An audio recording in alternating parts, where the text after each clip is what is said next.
Plaintiff Felita Hammond started dealing drugs when she was 17 and ultimately became an addict. Felita claimed she went to prison and the defendant was her cellmate. And although the defendant claims she's a recovering addict, she still has crackish ways. Felita is suing for 3 unpaid loans.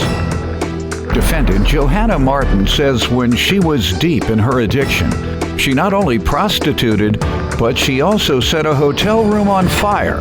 Johanna insists Felita is suing her prematurely. Start with you. Even though me and Johanna are both recovering addicts, Johanna still have crackish ways. You got crack ways I too. started off being a drug dealer at the age of 17. I eventually started testing my own product. Unfortunately, I got addicted. Where you all from? LA. What years were you selling drugs? I started selling drugs in '89. Cocaine? Yes. On the street or weight? On the streets, small time. Johanna still have crackish ways. You got crack ways I too. started off being a drug dealer at the age of 17. I eventually started testing my own product. Plaintiff Felita Hammond is suing her former friend, and she admits that she was a drug addict who prostituted to support her addiction. All the cocaine came out of LA in the 80s. Right, but I wasn't nothing but 17 at the time when I They were dumping it started. on the whole city. Right. I don't know how many right. people know that So I said, let me story. get some of that money too. Yeah, I don't know how many people know that story, but that's how the whole country was flooded with crack. Exactly. In Los Angeles, the Central American War, Congress would not authorize President Reagan to give money to the Central American troops.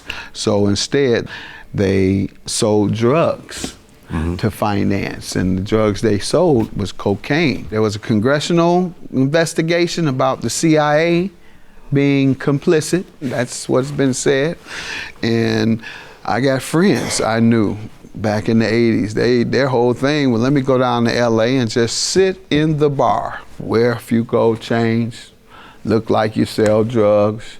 You go sit at the bar a few days until one of them come and say, hey, you doing anything you want? I can give you 50 kilos. Pay me back in 90 days. I just want to meet your family. I'm a family man. Oh, yeah. That was the only part. But everybody paid them. But a lot of young people got rich. That's when they changed the drug laws. The drug war turned into mass incarceration. That's that whole story. It led from geopolitical. In that case, it was the war in Central America.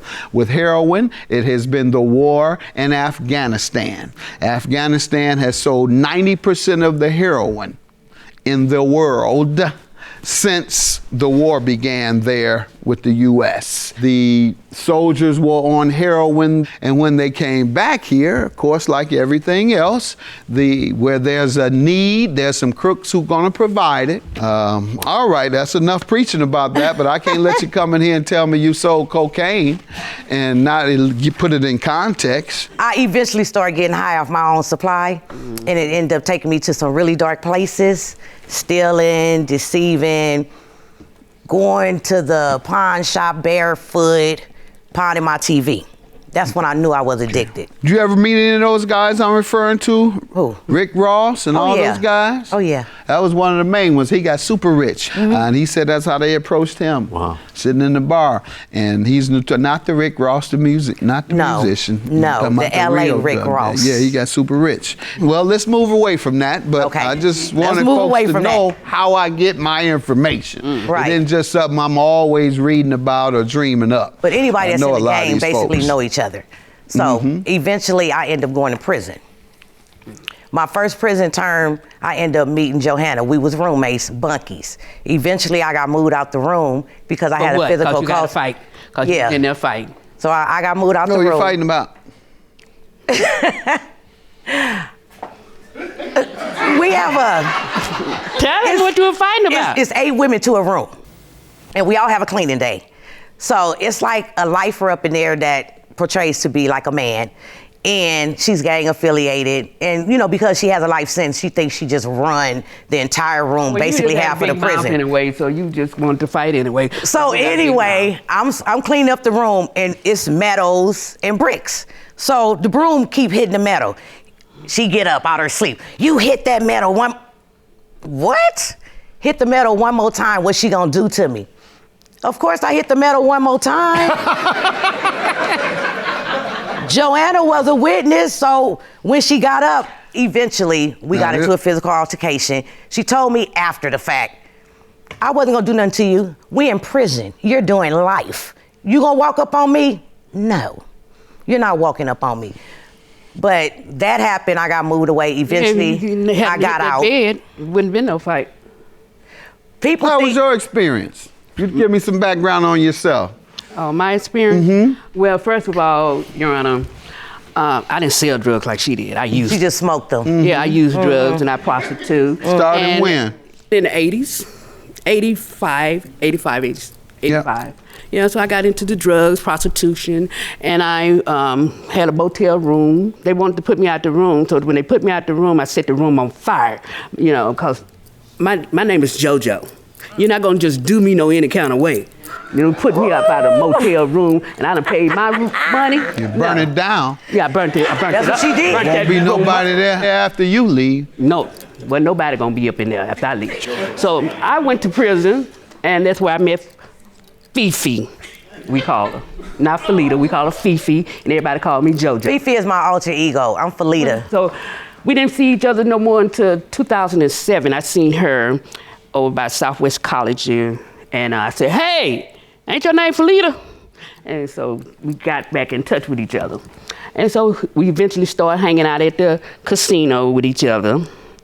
No, we learned that we both had something in common, because when you stop using drugs, because I got 18 years clean. I was in college being a chemical dependency counselor.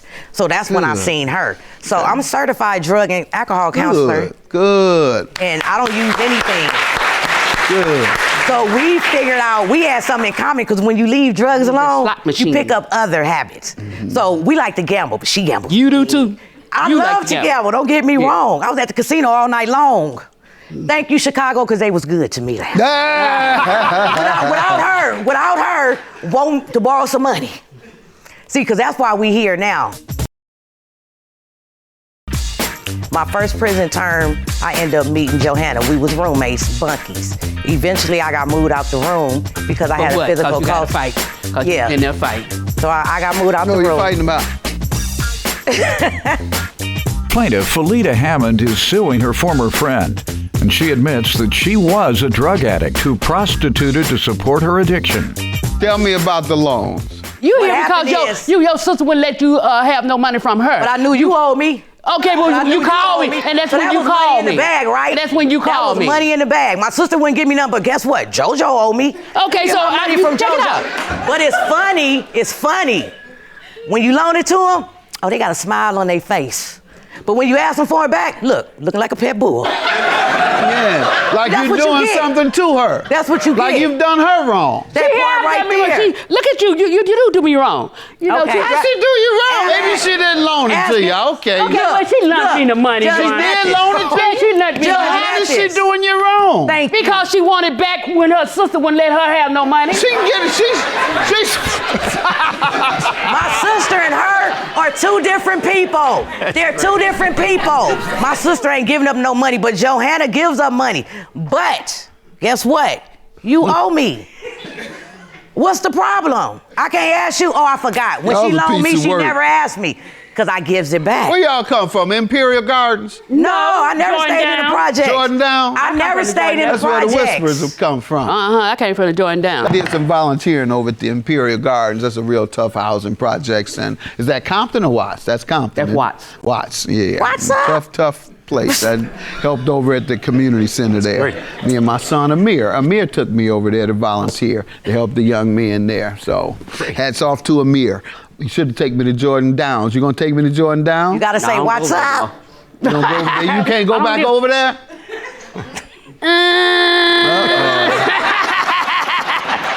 She got a bad rep. You don't want to be seen with her. She's an arsonist. She burns stuff down. Okay, you make a point. $3,500. You say you owe it, and your only defense is she only wants her money because her sister wouldn't give her any, so you're not gonna pay her back.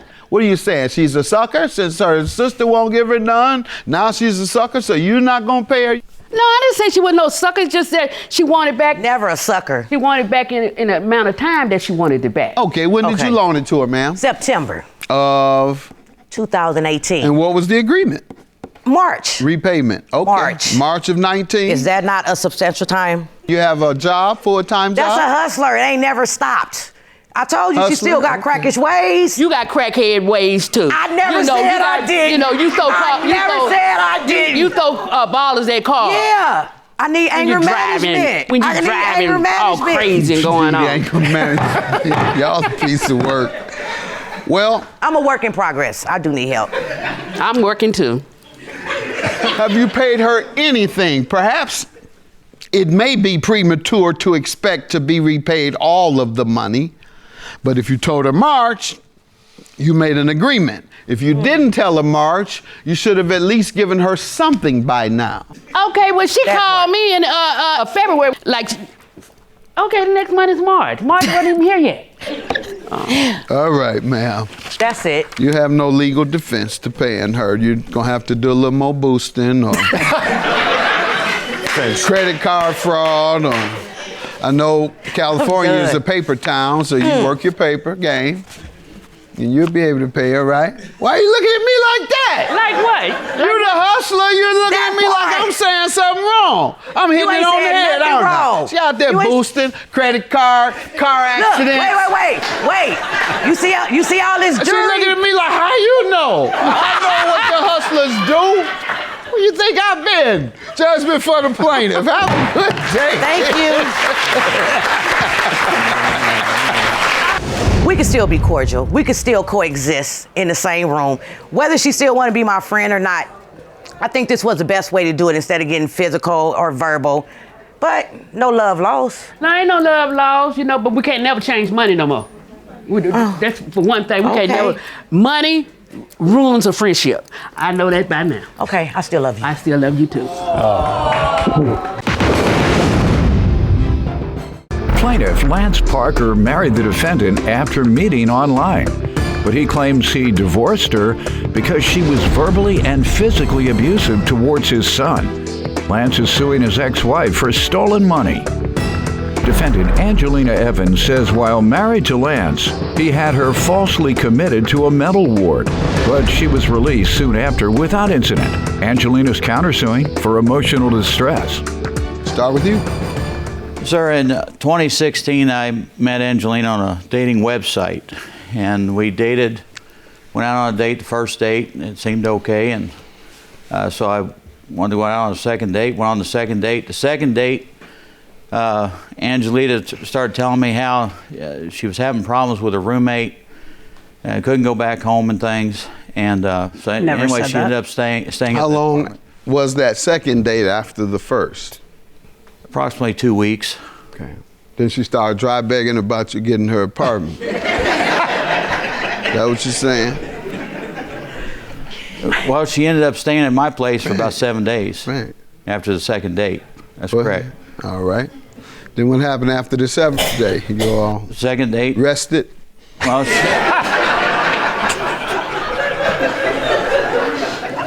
On the Sabbath? Plaintiff Lance Parker is suing his ex-wife, who claims while married, Lance had her falsely committed to a mental ward. She continued to stay there or not? That's my point. You say she stayed there for the next 7 days. Then what? she went back to her place that time, and then came back a third time. We went out again, and then that time she didn't go home. Has she yet to go home? Do what, sir? Has she yet to go home? Yes, or? sir. We divorced. You got married when? Tell me that part. We got married in that'd be March 30th of 17. All right. And how was that? How did that go? Your marriage? That wasn't good. Why?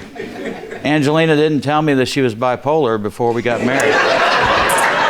Your Honor, I have proof I am not bipolar. Why'd you go get tested for it then? You must have thought there was possibility. Doc, can you give me a report to say I'm not bipolar? Why do you want that? Because I'm acting like it. So check me out. Your Honor, during the marriage, she was abusive to my son, who was 10 years old at the time. In what way? Really? Hitting him, kicking him, yelling and screaming at him all the time. I didn't see a lot of it, Really? and then one day I did see it. I saw her kicking. And She didn't have outbursts on you? she yelled at me sometimes, but it wasn't physical. I didn't say that. Wow. Outbursts. I mean, just kind of Yes, go sir. crazy Yes, sir. on you verbally. Yes, sir, that happened quite often. And that's Wow. in the neighborhood. And that, That's in the neighborhood of bipolar, uncontrollable outbursts. it finally came to a head right before we got divorced. I divorced her a month after. But it came to a head when she came home one day and she went in the house and got a bottle of wine, and she downed the bottle of wine in like 5 minutes, came out to my shop saying that she wanted to kill herself, or she wanted me to kill her, and she wanted to be off the face of the earth. I took my son, went in the house. I came back out. She was passed out on the floor of the shop. I finally got her back in the house. She passed out again. Before she passed out in the house that time, I asked her, because I was concerned about some pain medicine that she'd been on, if she'd taken any pills. She said she didn't know. And so she passed out, and I got her back to the room, into the bed, and I called the police. And I was concerned about her safety. The police came. They told me, they said they couldn't take her unless she wanted to go. And they asked her if she wanted to go get help. And finally, she consented. And that's how she ended up in the ambulance, ended up in the hospital. Ma'am, you want to address that? Since that was a principal part of the case thus far, is whether you suffer from bipolar disorder. Why don't you address this? What happened, and anything else you want to tell me about this allegation? Well, like he said, we did meet online. Things, he pursued me, I pursued him. My family friends told me not to, but love is stupid. You get blind. Well, being bipolar, no, I'm not.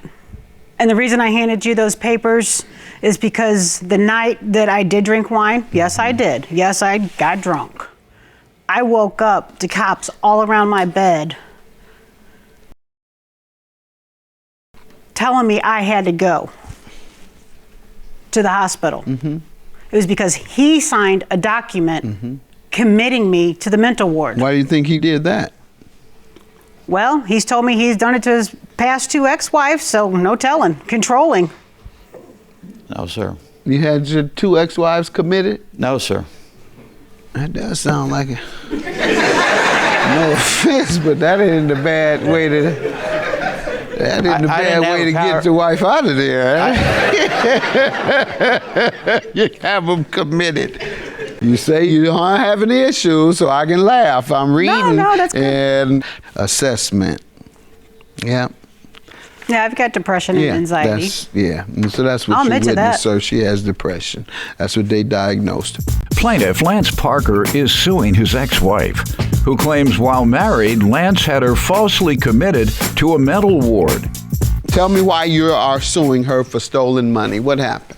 Earlier this year, I was paying my truck payment of $680.21. The truck payment went to... Let me back you up one more time. What did you tell them to get those other wives and commit it? How does that go? Because I could tell her. Well, I mean, give me something, man. Give me something to work with. That didn't happen. You didn't get them out through. Well, it's a good idea whether it happened or not. All right. No. I'll write that down. Have them committed. Say that they threaten you. And have committed. A regular restraining order won't do because that expires.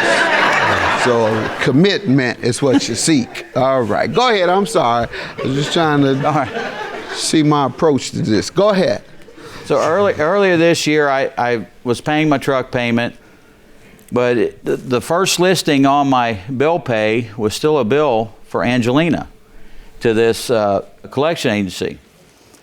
And so I got the copy of the check here, went to them. I didn't find out about it till the 1st of February this year. And when I found out about it, I called the collection agency as soon as I found out. Called them probably 20 times in one day because they kept telling me because I wasn't her, I couldn't find out about the payment made on her account. So finally, the one person I got a hold of said that they was going to refund the money to me and don't worry about it.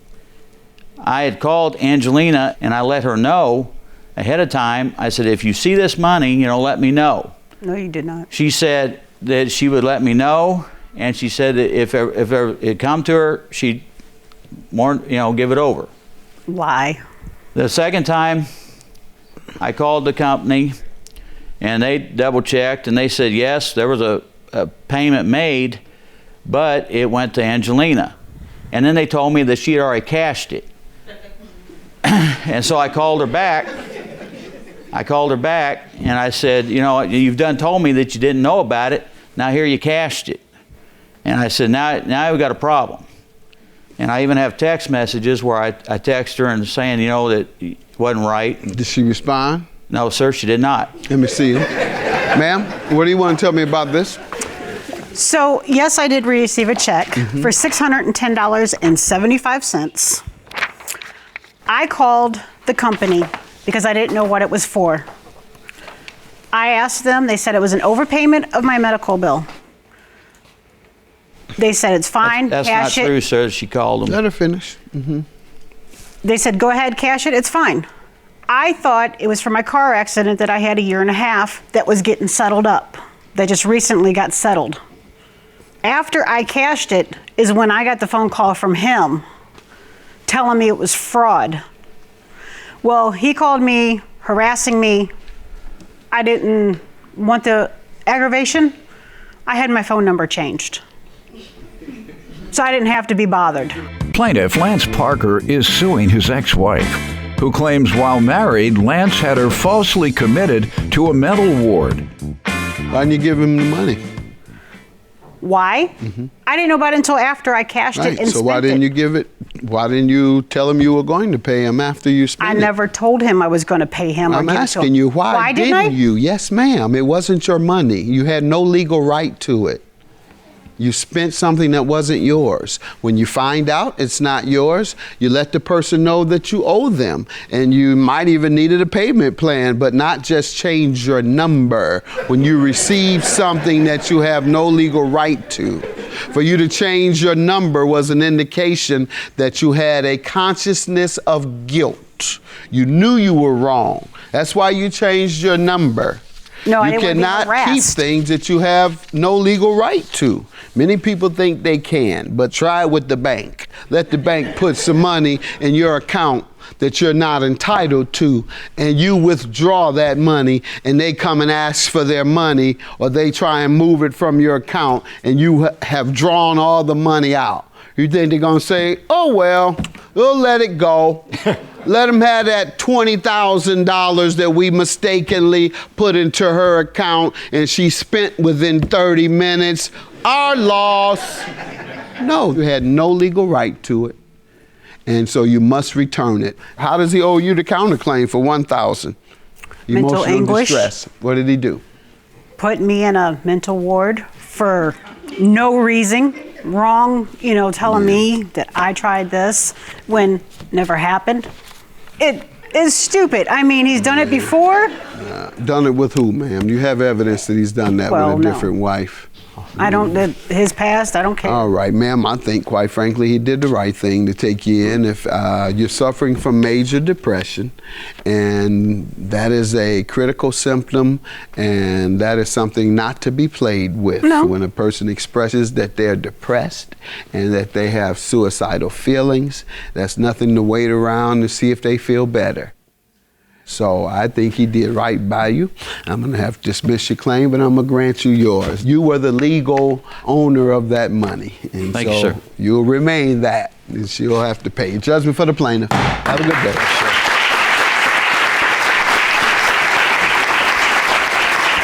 I tried to do the right thing in getting her help with her depression when she was suicidal, and the money was simply mine. First of all, you got to quit lying to yourself, trying to make you look like a better person. You're very controlling, and you need to grow up. And I hope you die a lonely man.